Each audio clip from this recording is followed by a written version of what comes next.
खुदावन यीशु मसीह के नाम में आप सबकी सलामती हो। अजीज़ों, मैं हूँ आपका खादिम पास्टर सरवर मसीह और मैं मशकूर हूँ खुदा के खादिम पास्टर डॉक्टर जावेद राउफ़ और उनकी सारी टीम का, जिन्होंने मुनासिब जाना कि मैं खुदावन की हजूरी में पाम संडे के मौका पर खुदावन यीशु मसीह के यरूशलेम में शाहाना दाखिले पर खुदावन के कलाम में से चंद बातें आपके साथ शेयर करूं। सो आज हम थोड़ी देर के लिए खुदावन के कलाम में से देखेंगे।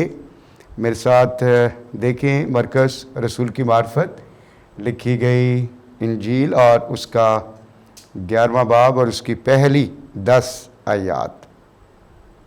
यहाँ पर यूँ लिखा है, जब वो यरूशलेम के नज़दीक जैतून के पहाड़ पर बैतफगे और बैतनिया के पास आए तो उसने अपने शागिर्दों में से 2 को भेजा और उनसे कहा, अपने सामने के गांव में जाओ और उसमें दाखिल होते ही एक गधी का बच्चा बंधा हुआ तुम्हें मिलेगा, जिस पर कोई आदमी अब तक सवार नहीं हुआ।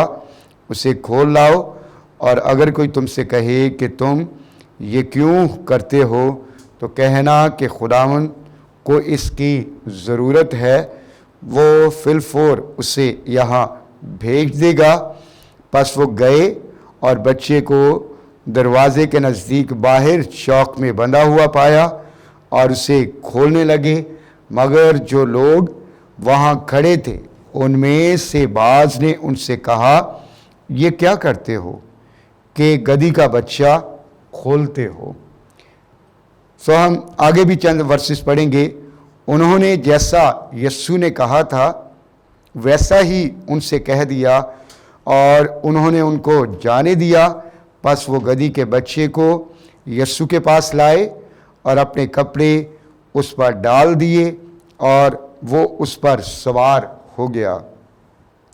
और बहुत लोगों ने अपने कपड़े राह में बिछा दिए, औरों ने खेतों में से डालियां काट कर फैला दी, और जो उसके आगे आगे जाते और पीछे पीछे चले आते थे पुकार पुकार कर कहते जाते थे, होशना, मुबारक है हमारे बाप दाऊद की बादशाही जो आ रही है, आलमे वाला पर होशना। सो खुदाम की बरकत उसके कलाम के पढ़े और सुने जाने पर।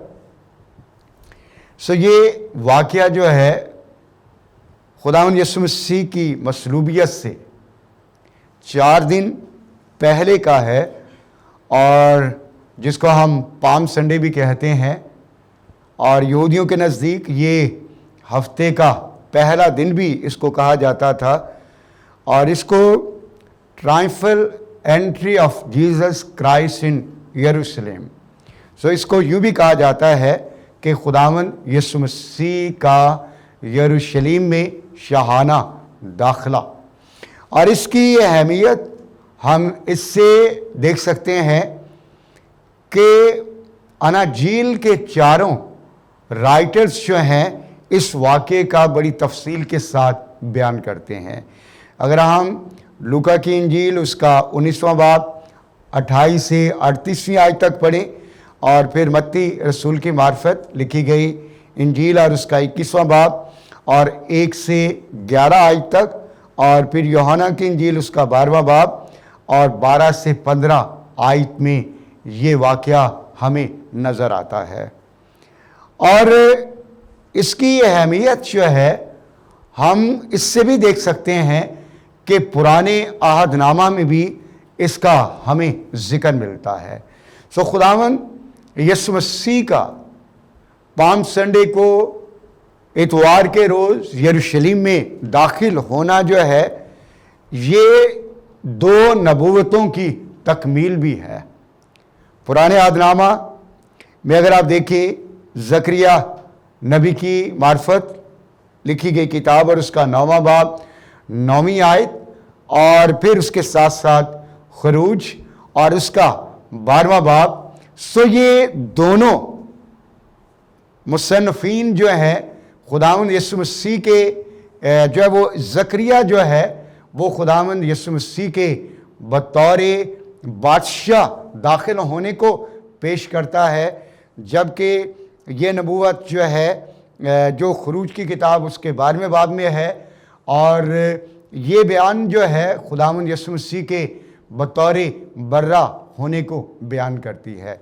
सो हम देखेंगे जब आप खरूज की किताब का हवाला पढ़ते हैं तो वहाँ पर खुदावंद यीशु मसीह के लिए जो है एक परफेक्ट साइन हमें मिलता है, और जिसका हुक्म खुदा के बंदा मूसा को दिया गया कि बनी इस्राएल को इस बात की हदायत कर दे कि हर ख़ानदान जो है वो अपने ख़ानदान के पीछे एक यकसाला बेऐब नर बर्रा ले, और वो 10 अबीब को उसको ख़रीद ले, अपने घर में ले आए, और फिर 14 अबीब को उसे कुर्बान करे।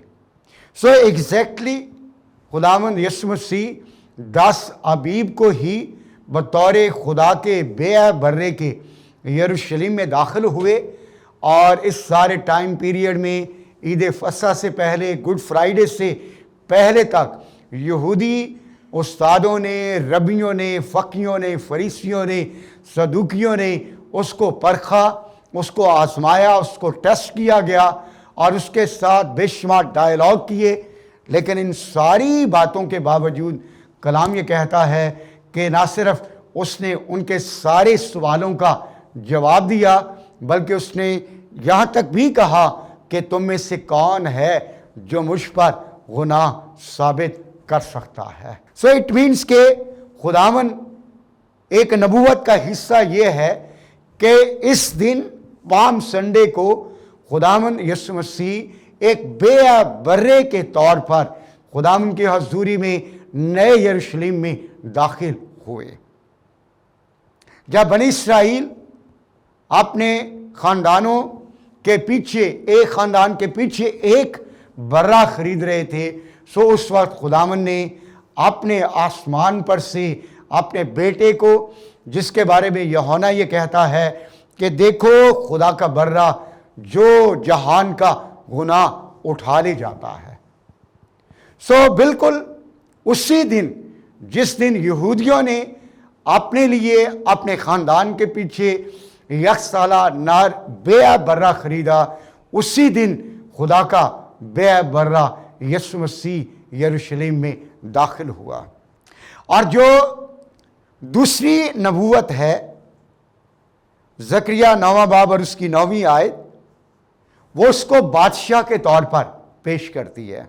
यहाँ पर यूँ लिखा है, ए बिन्ते सयून तू नहायत शादमान हो, ए दुख्तरे यरूशलेम खूब ललकार, क्योंकि देख तेरा बादशाह तेरे पास आता है, वो सादिक है और नजात उसके हाथ में है, वो हलीम है और गधे पर, बल्कि जवान गधे पर सवार है। सो खुदावंद जो है जब यरूशलेम में दाखिल हुए हैं तो उससे पहले कोई 400-500 साल पहले खुदा के बंदा ज़करिया ने इस बात की नबूवत की है कि जब बादशाह आएगा, नजात दहिंदा आएगा, इस्राएल का कदूस इस जमीन पर आएगा, सादिक बादशाह जब आएगा तो वो यरूशलेम में जब दाखिल होगा तो वो कैसे दाखिल होगा? कलाम ये कहता है कि वो हलीम है और गधे के बच्चे, बल्कि जवान गधे पर सवार है। सो पाम संडे पर 2 नबूवतों की तकमील हुई। सो पाम संडे के मौका पर बाइबल मुकद्दस पुराने अहदनामा की नबूवतों की तकमील हुई। पहली नबूवत कि वो एक बेऐब बर्रे के तौर पर दाखिल हुआ, और दूसरी नबूवत कि वो बादशाह के तौर पर दाखिल हुआ। और इसके साथ साथ ये दानियल 9वें बाब और उसकी 24वें से 27वीं आयत की नबूवत की भी तकमील है। कि जब दानियल इस बात को बयान करता है कि ममसू फरमा रवा कत्ल किया जाएगा, सो इस नबूवत की भी तकमील है कि जब खुदावंद यीशु मसीह दानियल के 70 हफ्तों की रोया के मुताबिक 69वें हफ्ते के इख्तिताम पर वो एक बादशाह के तौर पर, ममसू के तौर पर और एक बेबर्रे के तौर पर दाखिल हुआ। और हिस्ट्री इस बात को बयान करती है कि खुदावंद यीशु मसीह के दाखिले से 50 साल पहले यरूशलेम में एक रबी नेहमिया था। उसने इस बात को बयान किया कि दानियल के 70 हफ्तों की रोया और ख़ास तौर पे 69वें हफ्ते की तकमील और ममसू फरमा रवा का बादशाह का दाखिला जो है अगले 50 साल के अंदर अंदर हो जाएगा। सो इस तरह पाम संडे के रोज पुराने अहदनामा की 3 नबूवतों की तकमील हुई। खरूज 12वां बाब और जकरिया 9वां बाब और फिर दानियल की किताब और उसका 9वां बाब। सो इस वाक़े में हम 3 नाम भी पढ़ते हैं, जैतून का पहाड़, बैतफगे और बैतनिया। और कहा जाता है कि यह मॉर्निंग टाइम है, तकरीबन सुबह 7 बजे का, जब शागिर्दों की एक छोटी सी जमात जो गलील से उसके साथ आई है, जैतून के पहाड़ पर खड़े हैं। और यह जैतून का पहाड़ कोई बहुत बड़ा नहीं है। कहा जाता है कि इसकी हाइट मैक्सिमम 2500 फीट और इसकी जो रिज है वो तकरीबन 100 मीटर तक। और जब खुदावंद यीशु मसीह दरियाए यरदन को क्रॉस करने के बाद यरीहो से गुजरते हुए जैतून के पहाड़ पर आए हैं और वहां पर 2 देहातों का यहां पर हमें जिक्र मिलता है। बैतनिया जो कि खुदावंद की बाईं तरफ, जिससे मुराद खजूरों की जगह, और बैतफगे जो कि खुदावंद यीशु मसीह की दाईं तरफ, जब वो वहां पर खड़े हैं। और ये इससे मुराद कच्चे अंजीरों की जगह। और बैतनिया का जो मौजूदा नाम है ये लाजरिया, लाजर के नाम पर। और मोस्टली ये कहा जाता है कि जब बादशाह किसी भी शहर को फतह करने के लिए, इन्वेडर्स शहरों को इन्वेड करने के लिए, कंकर करने के लिए, फतह करने के लिए, शहरों पर काबिज होने के लिए जब दाखिल होते तो वो रात की तारीकी में दाखिल होते। लेकिन खुदा का बेटा, रब्बुल अफवाज, लश्करों का रब, इस्राइल का कदूस, आफताब सदाकत, जिंदगी का, दुनिया का नूर, जब यरूशलेम को जीतने के लिए, नजात देने के लिए, अपनी किंगडम का हिस्सा बनाने के लिए, जब यरूशलेम को फतह करने के लिए, उसको अपना बनाने के लिए जब वो दाखिल हुआ है, तो वो रात की तारीकी में नहीं, जैसे उसने कहा दुनिया का नूर मैं हूं, और जैसे उसके बारे में मलाकी उससे कहता है कि आफताब सदाकत, सो वो रात की तारीकी में नहीं बल्कि दिन की रोशनी में, सुबह 7 बजे के करीब वो यरूशलेम में दाखिल हुआ है। और जैसे जब इस पैसेज को पढ़ा गया तो हमने गधी का और उसके बच्चे का जिक्र पढ़ा। सो उस जमाना में बादशाह जब शहरों में दाखिल होते वो घोड़ों और रथों का इस्तेमाल करते, लेकिन खुदावन ने गधे के बच्चे का इस्तेमाल किया। यह उसकी आजिज़ी और फरोतनी का पेशखैमा है। और जब बादशाह दाखिल होते तो वो अपनी आर्मीज के साथ दाखिल होते, लेकिन खुदावन जब यरूशलेम में दाखिल हुए हैं तो वो सिविलियंस के साथ, बादशाह जब शहरों को फतह करने के लिए दाखिल होते तो वेपन्स के साथ, उनके हाथों में तलवारें, ढाल, बर्शियां, नेज़े होते।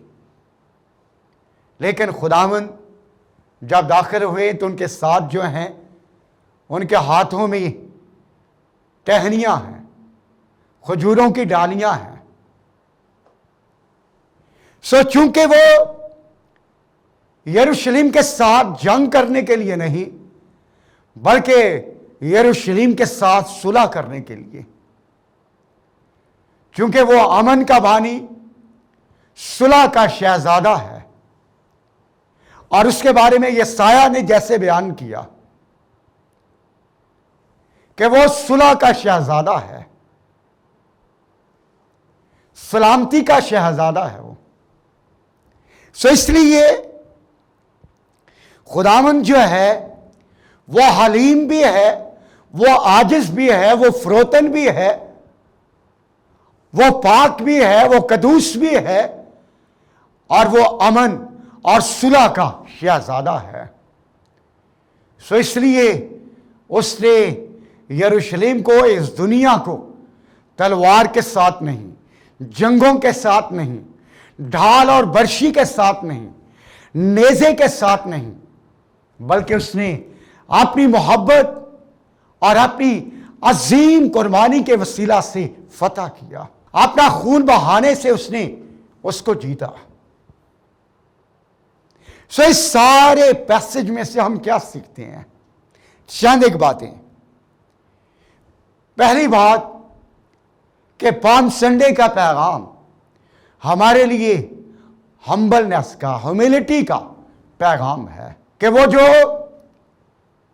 क्रिएटर है, वो जो ओमनीपोटेंट कादरे मुतले खुदा है, ऑल नोइंग, सब कुछ जानता है, सारी कायनात का बनाने वाला, आसमान पर हजारों उसकी खिदमत के लिए और लाखों उसके हजूर में खड़े रहते हैं, लेकिन तो भी वो बनी हुई इंसान के लिए इंसान बन गया, इंसानी शक्ल इख्तियार की, आजिज और फरोतन हो गया, अपने आप को खाली कर दिया। किसी घोड़े, रथ पर नहीं, इवन के किसी ट्रेन या वो गधे पर भी नहीं, बल्कि गधी के बच्चे पर सवार हुआ। सो ये उसकी आजिज़ी है, ये उसकी फरोतनी है। और शागिर्दों की भी हम यहां पर फरोतनी को देखते हैं कि मसीह खुदावन ने जो भी उन्हें करने के लिए कहा, उन्होंने उसके हुक्म की तामील की। उन्होंने कोई क्वेश्चन नहीं किया कि खुदावन हम तेरे लिए कोई बड़ा जानवर क्यों ना ले आए, कोई घोड़ा क्यों ना ले आए, कोई बड़ी सवारी का क्यों ना इंतजाम कर दें। They are obedient, they are humble. So palm Sunday का पैगाम हमारे लिए यह है कि हमें अपनी जिंदगी में, खिदमत में अपने आप को आजिज और फरोतन करना है। उसने अपने आप को खाली कर दिया, वो इंसानों के मुशाबा हो गया, मौत बल्कि सलीबी मौत गवारा की, और खुदा ने भी उसे वो नाम बख्शा जो सब नामों से आला है, ताकि हर एक घुटना उसके सामने झुके और हर एक ज़बान इकरार करे कि यीशु मसीह ही खुदामंद है। और दूसरी बात कि पाम संडे का पैगाम जो है हमारे लिए वर्शिप का पैगाम है कि हम कैसे अपने खुदावन की बादशाह की वर्शिप करें। सिर्फ ज़बान से नहीं, सिर्फ होंठों से नहीं, सिर्फ हमारा जिस्म ही उसकी प्रस्तुति न करे, बल्कि पूरे दिल के साथ, पूरी जान के साथ, पूरी अकल, पूरी स्पिरिट, सोल, बॉडी के साथ, जैसे उसने कहा कि खुदा अपने लिए ऐसे परस्तार ढूंढता है जो रूह से और सच्चाई से उसकी प्रस्तुति करें। और कलाम यहां पर बयान करता है, और बहुत लोगों ने अपने कपड़े राह में बिछा दिए और उन्हें खेतों में से डालियां काट कर फैला दी, और जिसके आगे आगे जाते और पीछे पीछे चले आते थे, पुकार पुकार कर कहते जाते थे, होशना, मुबारक है वो जो खुदावन के नाम पर आता है। सो ये सारी बातें जो हैं वो वर्शिप को पेश करती हैं। उन्होंने खुदावन के लिए नारे लगाए, और ज़बूर 118 उसकी 26वीं आयत की भी ये तकमील है। सो एक और नबूवत हम यहां पर पूरी होती हुई देख सकते हैं। और खुदावन का बंदा यूहन्ना जो है, जब हम 12वां बाब उसकी 12 से 13 आयत पढ़ते हैं तो वहां पर खजूर की डालियों का जिक्र करता है। सो ये वर्शिप का साइन भी है और ये विक्ट्री का भी साइन है।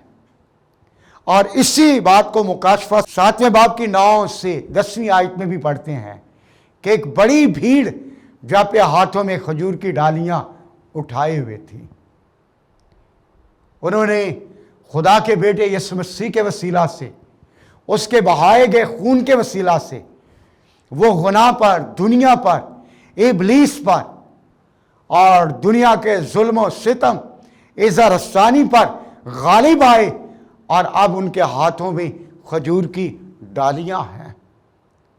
सो खजूर की डालियां विक्ट्री का साइन है।